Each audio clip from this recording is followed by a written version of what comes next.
apakah ada studi kasus atau titik balik dari seorang dokter sendiri gitu menghadapi fase makanan seperti ini? Karena aku yakin setiap orang tuh punya cerita menarik karena dia pernah mengalami juga gitu. Ya, jadi mungkin udah pernah share juga di sebelum-sebelumnya kalau di sosial media saya pernah kena sakit jantung.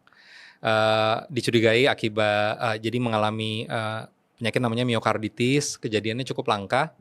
Ternyata jadi basically badan saya tidak mengenali jantung, struktur jantung saya. Jadi dia menganggap si jantung ini adalah benda asing. Jadi diserang sama daya tahan tubuh sendiri. Terus yang terjadi jantungnya jadi bengkak, rusak, terutama di jantung kanan, fungsinya nggak baik, akhirnya berakibat ke gagal jantung kanan, terus karena gagal jantung kanan, aliran darahnya nggak lancar, jadinya paru-parunya tergenang sama cairan. Terus paru-parunya tenggelam, terus ada juga cairan di luar paru-parunya.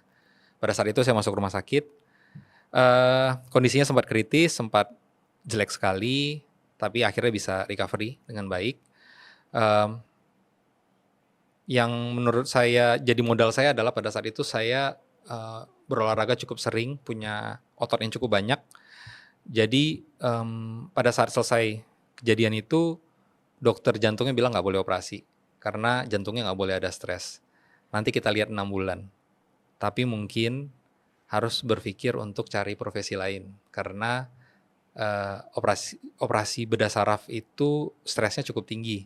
Terutama misalnya kalau terjadi perdarahan kah atau kasusnya sulit, pasti jantungnya akan naik kan, dan itu nggak boleh.